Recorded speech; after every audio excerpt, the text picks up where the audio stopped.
Oh, we are live. Okay, there we go. I didn't see the timer. Hi, everyone. I'm Richard Wilmore, host of Arts for the Health of It. And I'm Constanza. I'm your other host.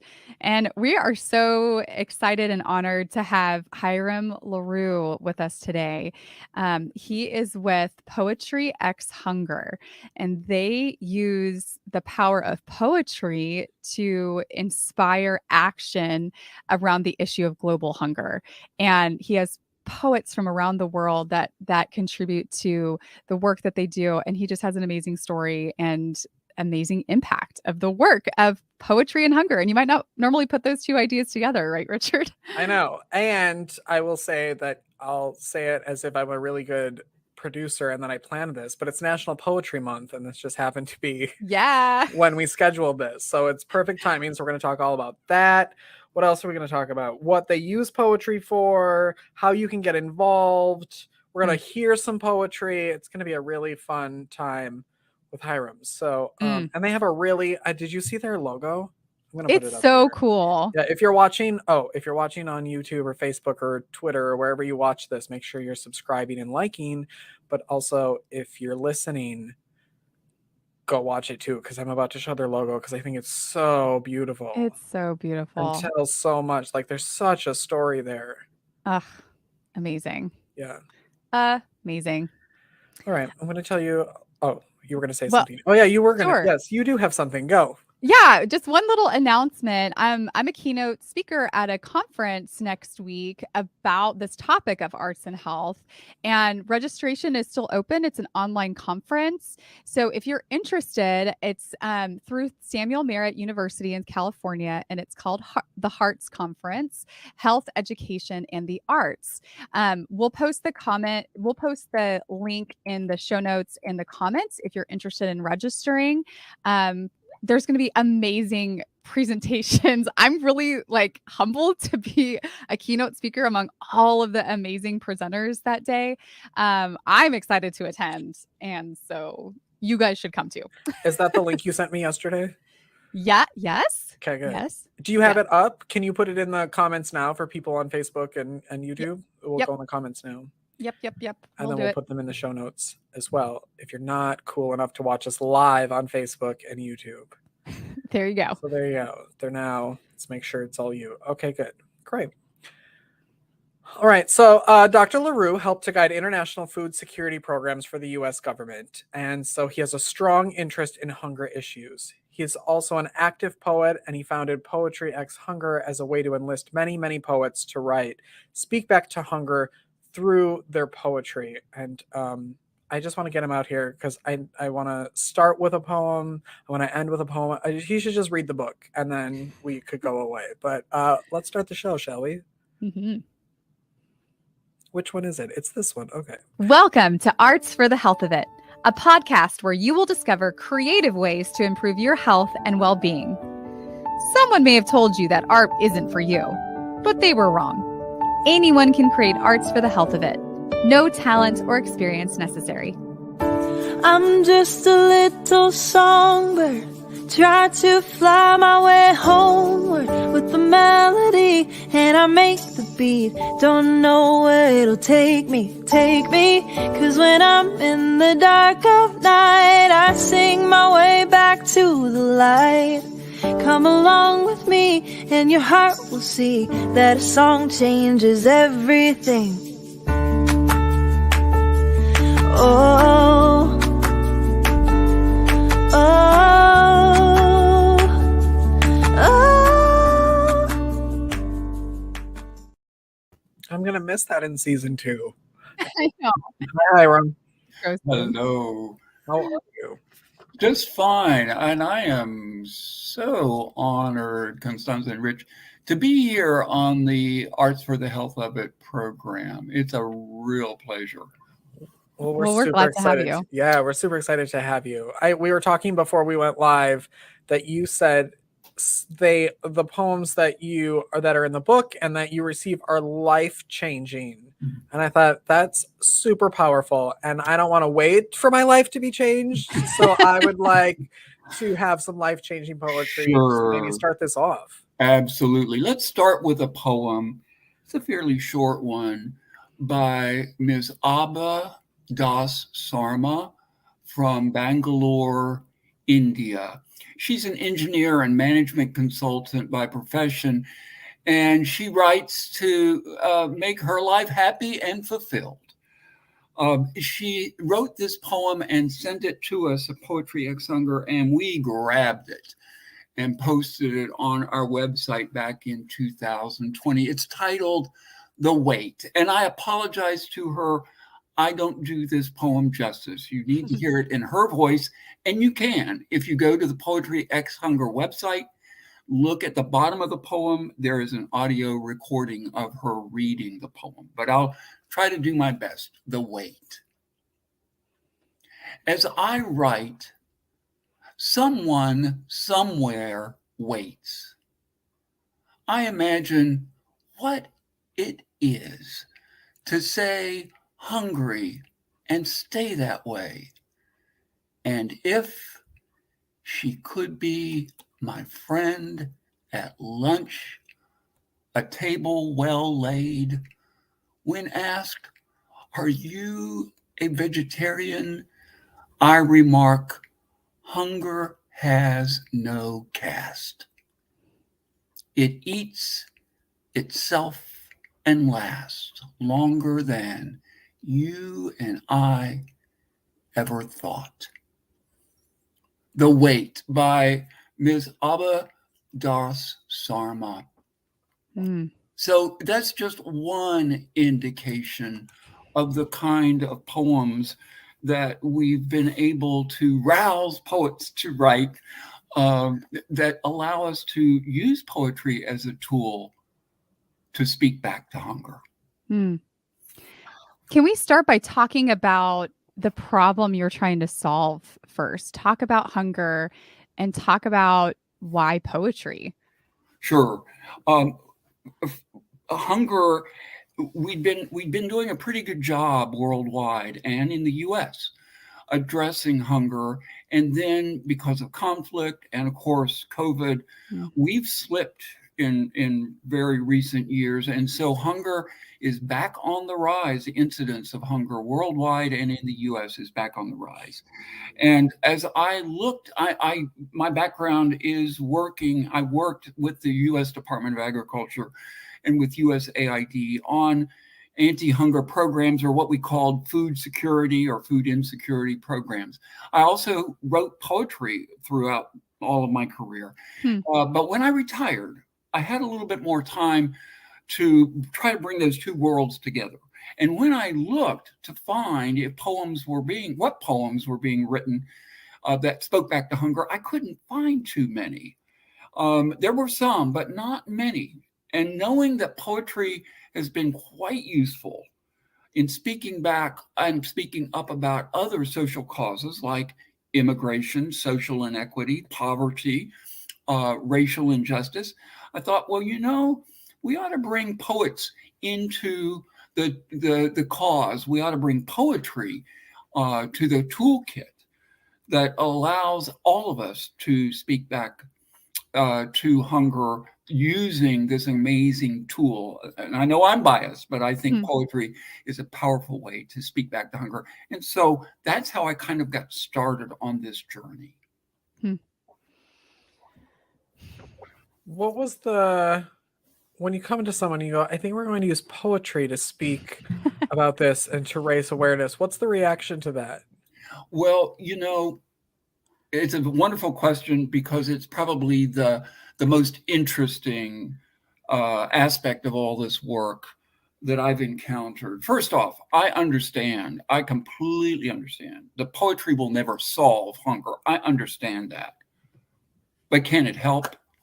Oh, yes, I firmly believe it can, because I've seen it help on other social causes, working against inequities and promoting things like our welcoming borders for immigrants. Think of Emma Lazarus's poem on the Statue of Liberty that welcomes immigrants. So as I've engaged with folks about using poetry, to speak back to hunger, I often get a glazed over look and a pat on the back. That's a nice idea, Hiram. But here's the thing. If I can convince him to spend 3 to 5 minutes listening to a poet either live in person or even on a recording, performing her or his poems, I don't have to say anything more. Those poems and those poets convince through their words and their heartfelt reactions to hunger that they convince any doubters about the amazing power of poetry to reach out and grab hearts and minds and spirits and to activate folks to take action. So there's this sense of activation. Something I noticed when I was reading through some of the poems on the website was how much sensory language the poets use, which is a part of poetry, is using your senses to describe, different objects or feelings or life experiences, right? But just how it elicited this visceral reaction as I was reading them. And I think that's maybe what it sounds like is it helps to pave a path for empathy, especially with people who maybe have never been hungry and don't really understand what that is like. So why would I take action on a problem that I can't relate to or don't really care about? So what impact have you seen the poetry make in that vein of stimulating action? Sure. Well, one kind of small indication is I have seen poets who are presenting their poems back before COVID. We were able to get some of the poets to perform live and in person in front of anti-hunger organizations at their annual meetings or conclaves. And these are the audience were members or people who have worked with hunger all their career. They know it front and back. They know all the statistics, the trend lines. They know all of the scientific tools that are being used, all the social uses of those tools. But when the poet stood up, well, first off, we introduced the poet and you could kind of get a sense in the room. I was like, what is this all about? But when the poet stood up and performed their poem in kind of a spoken, almost slammish sort of way, I saw people who had been looking down at their handhelds or making notes at the table look up. For the first time pretty much during the entire meeting. And after the poet completed the work, he was rushed by so many members of the audience, and I couldn't help it over here. We get it now. We understand. And that poem really grabbed us. So that's one indication of impact. Another that's maybe even a little bit more specific is some of the poets during the Zoomosphere era of COVID were invited into a house of worship. I arranged for several poets to read their poems as basically part of a service. And as a result, that house of worship started a food drive effort that I don't think they would have probably started before that. It's not so much an indication of impact, but I'm just so excited that some of the area, I live in the greater DC area, and some of the area food banks here have reached out and wanted to bring on poets as poets in residence. First time ever this has been done, where a poet went into a food bank and wrote. Yes. So for 2 years running, the Capital Area Food Bank, which unfortunately has to be a huge food warehouse distribution center here in the greater DC area, has invited in 2 poets to come, feel, respond to, reflect on what they saw and learned about the food bank, and then write a piece. And both poets have prepared incredible video recordings of their work that they wrote and used to express their feelings. And recently, I was approached by another food bank in the county that I live in, and they wanted a poet in residence. And as I put them together with the poet, a wonderful poet here in this greater area, they came up with the idea of having her work with them for a full year. Wow. I have no idea Amazing. what's going to come of that, but we are just so excited by those kind of links and very unusual kind of precedent-setting links between those fighting hunger and poets who might help them in their messaging, in their outreach efforts to do their work. That's a long answer to your question, Constanza, but yeah. Oh, it's a great answer. I feel like I need to sit with that for a minute. Should we take our commercial break now so you can think Maybe. about it? I think I need to think about it. Okay. All right. Well, then we'll take a break and we'll talk about it, and we'll talk to Hiram right after we take this little commercial break. Whether you consider yourself a musician or not, music is all around us, and it affects our everyday lives. Whether it's background music influencing our shopping habits in a store, organ music adding the vibe to a baseball game, or a playlist convincing us to keep going on that last mile of a run.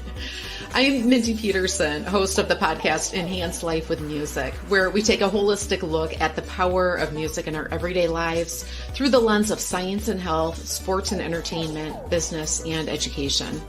You can find me and Enhance Life with Music at mpetersonmusic.com/podcast or wherever you get your audio. Unleash the power of music. Make your day richer with The Richard Wilmore Show. Meet amazing musicians, talented actors, brilliant authors, hilarious comedians, and the most creative people in entertainment. Download the KP Media TV app to watch on Apple TV, Roku, and Amazon Fire. Medical professionals are burning out at an alarming rate. Burnout can cause health workers to feel hopeless, trapped, helpless, worthless, depressed, sleepless, and tired. By joining the Hearts Need Art Gratitude Grams program, medical staff receive a personalized email and video from a musician, an artist, or writer once a week that includes a message of thanks, an encouraging song, uplifting poem, or a simple art activity. After watching their gratitude gram, participants report feeling more hopeful, empowered, energized, and appreciated. If you are or know a healthcare worker that would like to receive free gratitude grams, please visit heartsneedart.org. All right, we're back. Arts for the Health of It. We're talking about poetry and hunger with Hiram Larew. Sanzi, again, week 2 of your mind being blown. Did you see the Instagram post that I put? I did see the Instagram Go to our post Instagram. with the picture that you promised you weren't going to. I didn't promise. I just said I wasn't. But then I thought, go to our Instagram if It's too you're good. unaware. But Stanzi makes the best faces when she's on camera and I'm pausing and she freezes. So there's that. It's true. He has a Sorry. whole folder of embarrassing Zoom Yes. freeze frames of me. So when I negotiate my new raise, I'm gonna use Blackmail. those. Yes. Yeah. I had. Well, I want to make sure, Stanzi, now that you've had a couple of minutes to think about it, if you have any comments. You go, Richard. Okay, I want to talk about who is writing the poems. Are they, professional poets? Are they people who are using the program, and how are you finding them, or how are they finding you? Great question. Could I just do a little bit of things I should have done right at the front? Sure. And Sure. certainly I want to thank you all for having me on during National Poetry Month. As you mentioned in your intro, this is a Yay. wonderful celebration. Also, you were kind enough to show the logo for Poetryxhunger, and I simply wanted to acknowledge that's a beautiful painting by Diane Wilbon Parks. We are so grateful to her for painting it and to you for showing it. So how do we kind of find the poets and what sort of poets are writing poetry? Basically, we put out a call very widely through the networks that I have, and then those people that I know put out or amplify the signal, the call. And so we've gotten poems submitted literally from all over the world, but it hasn't hurt that the United Nations Food and Agriculture Program got behind us and provided some support for us to hold World Food Day poetry competition for the last 3 years. Wow. And through that, we've been able to generate a lot of kind of buzz about the notion of writing poems. And so, in terms of the demographics, Rich, we've got poets of all ages. We have a page on the website called Young exclamation point. That's one area that I want to build out more, but we already have some wonderful poems by young people. We have poets from all over the world. We don't have anyone yet from Greenland, but we're working on that. Okay. I'll look to see what our demographics are of the show. Maybe we can There you do go. an ad Yeah. specifically in Greenland for this. Yeah, but I mean, we've got poems from pretty much all world regions, poets who live in all world regions. We're always looking for more. These are people who, yes, most of them, I think I can say, have been writing poems for a while. But I'm also certain that we've got folks who are very new at picking up the pen or the keyboard and writing a poem, and they've been brave enough, if you will, to share their work with us. So we're very proud of the fact that we've got a diversity of voices that are being raised to this cause. I'm very proud of that. And we're always looking for more. We want more poems in other languages. We have a couple on there, one in Spanish, I think, a couple in Spanish. We also have one in the Cheyenne language. I'd like to have a lot more in other languages, both in text form and in recording form, so that these poems can be used, literally by people around the world. But we're working on that. Again, another long answer to your question, Rich. No, it's perfect. I wonder what common, I can kind of guess, but I also don't want to assume what common themes are there common themes that you see in the poetry? Have you ever read a poem that really surprised you in some way and taught you something? Maybe I can answer that by making a point that's been made to me, or a question that's been raised often, and that is, can you write a poem about hunger if you've never been hungry? Oh, interesting. And it's a good question. Certainly, we have poems on the Poetryxhunger website. I don't want to assume anything. You never should assume that a poem is autobiographical, but I think it's fairly safe to assume that some of the poems on the website have been written by people who have experienced hunger and luckily have maybe been able to escape it and then look back at it and reflect on it. But and those poets can write with an authenticity that simply can't be beaten, challenged. It's an amazing offering that they provide. But I also believe that those of us, I've never experienced hunger, those of us who haven't experienced hunger have a great deal to offer. For example, in our poems, we can ask, well, I've never been hungry. Why are you? What are the causes of hunger that I have something to do with and a responsibility for? So there are all kinds of ways that people, I think, from near and far and from all backgrounds, can contribute to the cause. You asked about themes, Constanza. We have not placed any bounds on aspects of hunger that people might want to write about. So we have poems on food waste. We have poems on, I think there are a poem or two on obesity, which, believe it or not, is related to the issue of hunger and malnutrition. We have poems written about hunger from the historical point of view, famine that was caused either by crop failure and or political conflict. We have poems about, of course, the social justice underpinnings of, or social injustice underpinnings of hunger. We have poems about nutrition and the like. So we haven't, as long as it's got something to do with hunger of the stomach, We are open. Our doors are open to all of those. I had a submission here recently that was a beautiful poem about hunger of the heart. It wasn't so much about hunger of the stomach. So I congratulated the poet for a beautiful poem, but I said I just don't think it's quite in alignment with the website. It's a good distinction. If there is someone listening or watching and they think that they do have something to say and to send to you, but they've never done poetry, can we talk about maybe some tips, some beginning stages of writing poetry and what you have maybe to offer people to start? Sure. First off, we have guidance, what I call submission guidance on the website. If you go to the website and look under, I think it's kind of the either about us or I can't remember. It's all the way over to the right at the top of the menu. There are submission guidelines there, but more importantly, Rich, it's, we do have a few prompts on there as well that might help people kind of get started. Often, though, people don't need prompts. Unfortunately, hunger is everywhere, as near as next door or on our street corners, or if you're a student on a campus, in the next room over, in the next dormitory room over, it's everywhere.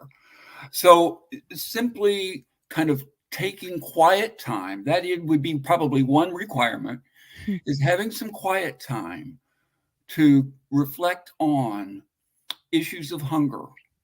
And on the flip side of that, maybe issues of privilege. Again, if you've never been hungry, maybe ask yourself, what's all that about? Why have I never been hungry when so many people around me maybe have been? And so just simply journaling, or in the old phrase, putting something in a diary, writing something kind of almost in a prose sort of way about your thoughts on hunger, and then using that as a basis for writing a poem about hunger, which would tend to be a little bit more crystallized, maybe adding some rhyme, rhythm, not necessarily all the time, but that's often those are often tools that people use. You can even consider writing a haiku, a very short poem, one of the most effective and historical poems that I did find when I went out to look for poems about hunger was a poem by the master haikuist who lived in the 1600s, Basho, and he wrote about hunger.